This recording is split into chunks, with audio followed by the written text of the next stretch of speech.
Hello everyone and welcome back to a new video. This one is, well, it's the video before I go back to sea, hopefully. The reason I say hopefully is because today I have an ENG1. If you don't know what that is, it's my seafarers medical. So without that I cannot go back. Because I was signed off medically before, I now need to renew my ENG1. So I've got that today, later on. And I'm hoping that I'll be flying tomorrow, but as of right now I don't have any flights, anything booked, nothing. And my company will book it, but I don't know whether I will be flying tomorrow, but I think I am. So in preparation for that, I am going to pack. So this is going to be like pack with me and travel with me video. So I hope you enjoy it. If you don't use Yorkshire tea bags,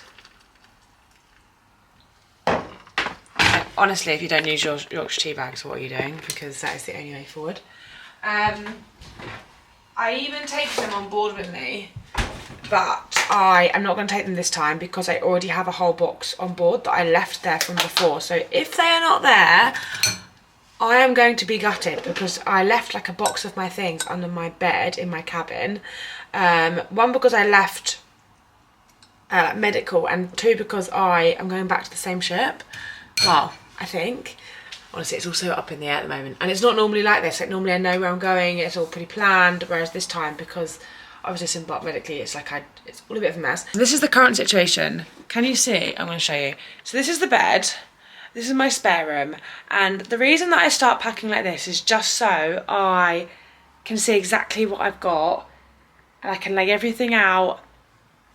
And this way I don't miss anything. So probably for the past like week to 10 days I've been starting to put things here that I know that I'm going to need and want at sea. I also do like 50 million Amazon orders, it seems, so I order things like extra tampons. I know it sounds silly, but like extra tampons, tights for work, like my uniform, black socks for my uniform. What else do I order? I order things like agave syrup, because I put this in my coffee on board. I also order stuff like vanilla, sugar-free vanilla drops, and linseed, and a whole thing of matcha, and this, which is the Gut Feel Organic Superfood Blend. It's apple, barley, grass, kiwi and ginger. It's organic, gluten-free and vegan. Honestly, it's so sweet. That was such a bad angle. You could literally see double chin. Yeah, it's so good. Basically, you just put like a spoonful in cold water and drink it, and it's supposed to be really good for your gut. So, well, I don't actually know whether it's so good. I've not opened it yet, so let's see. But it's come really highly recommended. There is a few things that I'm waiting for to arrive. Like I'm waiting for 2 black skirts to arrive, uniform skirts. And yes, I buy my own black skirts and black trousers just because the ones that they provide just don't fit me very well. I think they look better, that's all. I've never been told otherwise, so yeah. And what else am I waiting for? Oh, I'm waiting for Simprove, which has been told to me by my doctor that I need to go on board with it. So I absolutely need that to arrive today. The thing is, I don't think it's going to, because it got lost in the post and I had to redirect it, and it's been in palaver. So I think what I'm going to do is go into Holland and Barrett, which is where I buy it from, and buy some. Which is kind of annoying because I now have 2 lots, but what am I going to do? And also it's so expensive. It's like £150 for 4 bottles. Yeah, and the 4 bottles last 4 weeks. The other stuff I've ordered from Amazon is all like already packed in here in my wash bag. So I've ordered things like new face wash, shampoo and conditioner, intimate wash, toothpaste. I also add to like anything I'm running low makeup wise or face product wise, I add. So I replenished like my face sun cream, my setting spray. I bought a new mascara, and I also got a new moisturiser and lip balm in there, so that you can see like my lip balm's there and things. Yeah, I also bought a travel case for my razor. I use the Estrid razor, So I bought a new travel case for that, just because mine, I didn't have one, basically. And yes. Anyway, let's get started. Probably really important to mention as well is that my certificates, like all my stuff for on board, is I've already packed them in my I've already packed them in my hand luggage. But I actually am going to take this out. This has got like my passport, my discharge book, both my passports. One's got my C1D visa in it, which is for the US. Both my passports, my discharge book, and it also has my GOC in there, my general operating certificates for like GMDSS equipment, radio equipment. So I'm just going to keep that out for a moment. And then in my hand luggage, I have my certificate folder, which it's here, and I also have some glasses. But I am just going to leave that in there and not pack the rest of my hand luggage, other than my purse and a lip balm for today, because I am getting my ENG1 later and I need these things with me. When you renew your ENG1, you need your last ENG1, any like doctor letters. You also need some glasses if you wear them, like your glasses, and ID, and I need my bank card because you have to pay for it. So yeah, that is ready. So this is the bag that I go to sea with. Can you see? It's like a big, it's North Face. It's soft on top and it's wheels underneath. But yeah, I am gonna get cracking. Makeup remover and like reusable makeup remover pads. I know you're probably thinking like, why do you take makeup to sea? That is so excessive. But I like it, so that's why. And honestly, like, that's the God's honest truth. I just like it. I'm just like layering things on the bottom of the case. I've already packed all my underwear and things like that, so I don't need that.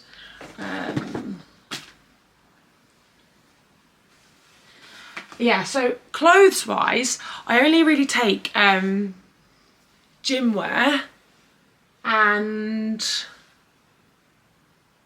like a few of my own clothes. The reason being is I don't really get off that much. I mean, I do, like, I just like go for a walk, so it's not like I do much. But this time I disembark at the end of September in Vancouver, I think, and my parents will be on board for the last 2 weeks of my cruise, and they will also be disembarking in Vancouver with me. So I'm going to have a few days, hopefully local leave there. So I do want to pack a few outfits that I can wear in Vancouver for just like 3 days. So I've really had to think like, what can I...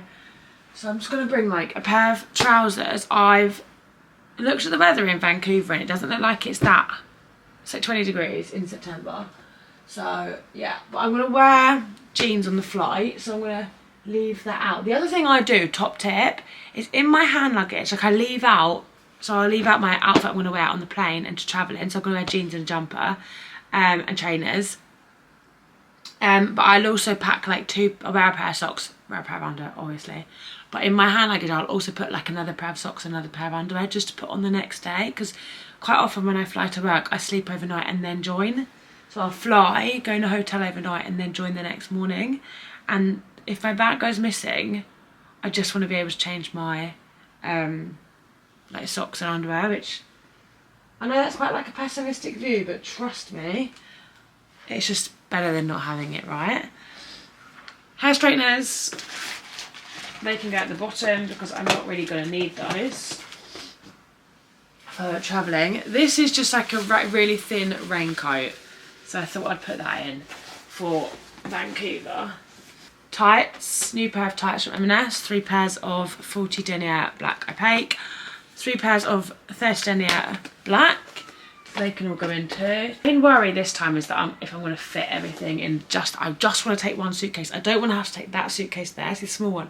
I don't want to have to take that as well. I just want to take one, even if it is really heavy. Black socks, ankle socks.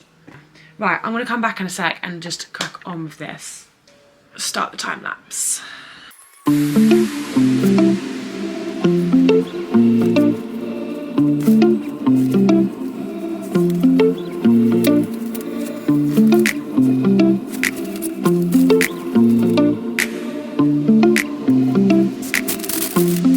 you can see, my bag is pretty much packed. Like, obviously there's still like things like toothbrush and a little bits and bobs that I need to put in. I've got some washing hanging here, so I need to add a few more bits of gym wear. I need to add what's arriving in the post. I've got 2 skirts arriving and hopefully my Simprove. And I've also got to add some more underwear. The other thing I put in my hand luggage is I just put some like emergency little bits of makeup and some moisturiser after when I get to the hotel. Yeah, so that's what I do. So I'm gonna put, oh, and I also put like tampons in there and things, just stuff like that. So I've got it while travelling, but that's just like whatever. I always do that whether I go on board or not. So I'm just gonna keep that out because I put that in a little Ziploc clear bag, and I put that in my hand luggage. And my water bottle that I take to work. You may have seen I packed a water bottle if you caught a glimpse of that. That is my protein shaker, like a small one that I take on board with me. But I always take my actual water bottle. So yeah, I think that's pretty much me. So that was brilliant. Look, see how good it is if you pack like throughout the week, slowly getting things ready. And then, so that literally took me 10 minutes, like not even, just to put everything in there. So take a spare plug with me. Take this box, and in here I just have electricals just to keep everything kind of neat. So I will put one European adapter also in my hand luggage. Do I need anything else from here? No. So I will have a hairband on my wrist. Okay, so for now, that's all packed, ready to go. And the rest of the day, my plan, oh, my skin is so bad. My rest of my plan is, I obviously have my E&G one today, like I said. I'm gonna have some breakfast now quickly, and then I'm gonna head to the gym. I am then gonna go to Holland & Barrett and pick up this stuff unless it arrives before that and I get an email, but I just don't think it's gonna, that I need. The only thing with it is I'm worried it's gonna be really heavy because it's 4 bottles of liquid. So that, I'm worried it's gonna be super heavy. And then my plan is to clean my bathroom and just hoover around the flat and things. I also will eat the contents of the fridge. I do quite well at leading up to when I leave, that I only leave like a meal's worth in there. So I've got enough for like breakfast today, breakfast tomorrow if I'm still here for breakfast. I've got stuff that I can have for dinner tonight.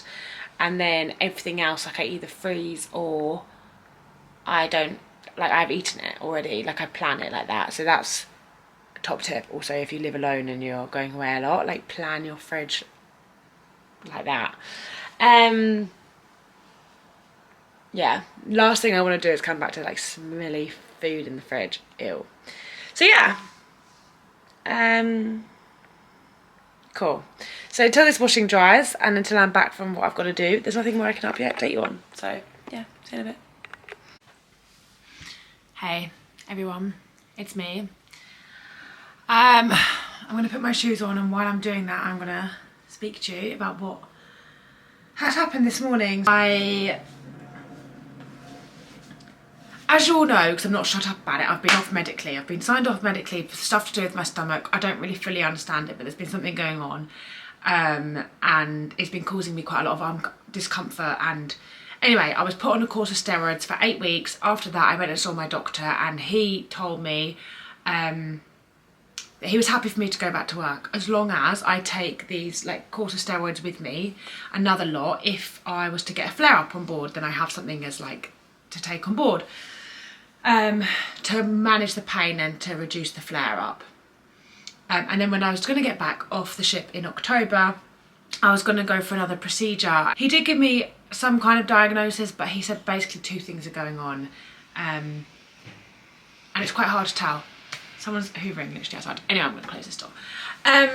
Yeah, so because he had written that I was fit to go back to work, I have since spoken to my I went to my ENG1 doctor, I booked that in. As you know, these things take a really long time, so it's booked in. I went this morning and I didn't really think anything other than I was going to be fine and I was going to pass, and tomorrow I was hopefully going to fly to Nuuk in Greenland. However, she failed me. And this is not her fault at all. It is literally her job. And I would much rather that she does her job properly, because then it means that like us seafarers are not just being signed willy-nilly, like, yeah, you can go to work. Like, I'd much rather she does it properly. But right now,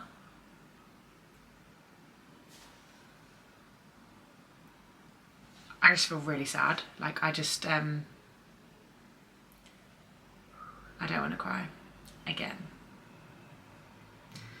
And I know to a lot of you, you're probably thinking, why are you sad? Like, you're not having to go to work.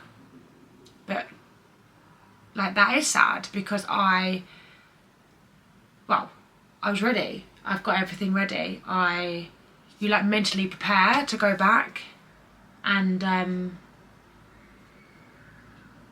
now it's like the unknown again. And so it's just frustrating. It's frustrating that like it's not my job is in the hand of doctors. Like, that's not what's happening here. Like, it's literally not their fault. It's like, you know, it's better that I have my health and things. And like, work have been so good, they're not putting pressure on me, and it's like, but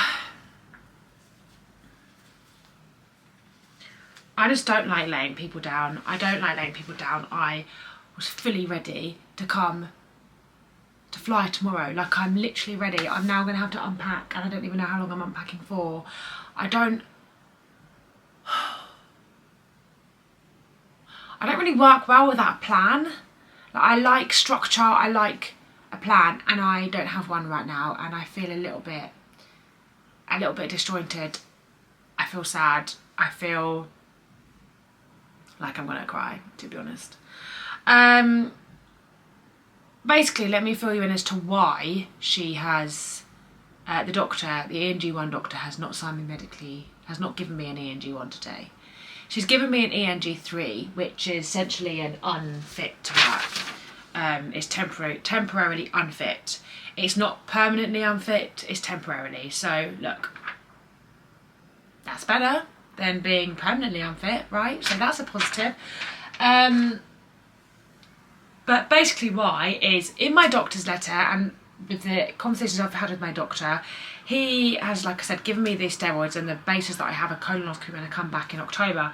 And sorry if this is just too much information, but look, I'm going to tell you how it is.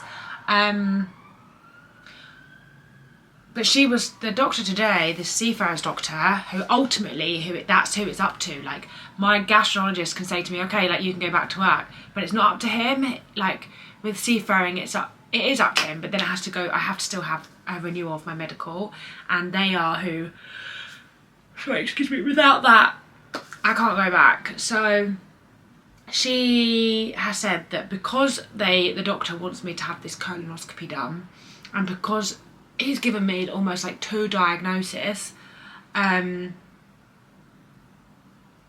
she can't sign me off on that. Like, I need, yeah.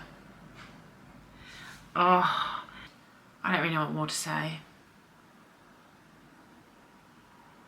Guys, I'm actually like, I'm gutted. Like, I really am. I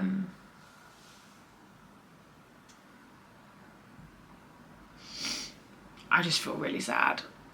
I feel like I'm letting people down, and I don't want to let people down, and I feel just a bit useless, and I feel like it's all in someone else's hands and it's not in mine, and I don't like that feeling. And it, like, trust me, this is not through like any, like, I'm really trying my best. Right, anyway, enough of this. I'm gonna go to the gym. I'm hoping it's gonna make me feel a little bit better. Anyway, it's okay. It moves on. It's not my fault. There's nothing I can do about it. That's what I have to tell myself. Like, this is out of my control. There's nothing I can do about it. It's not my fault. I'm gonna stop blabbering on because it's boring, and I will speak to you soon.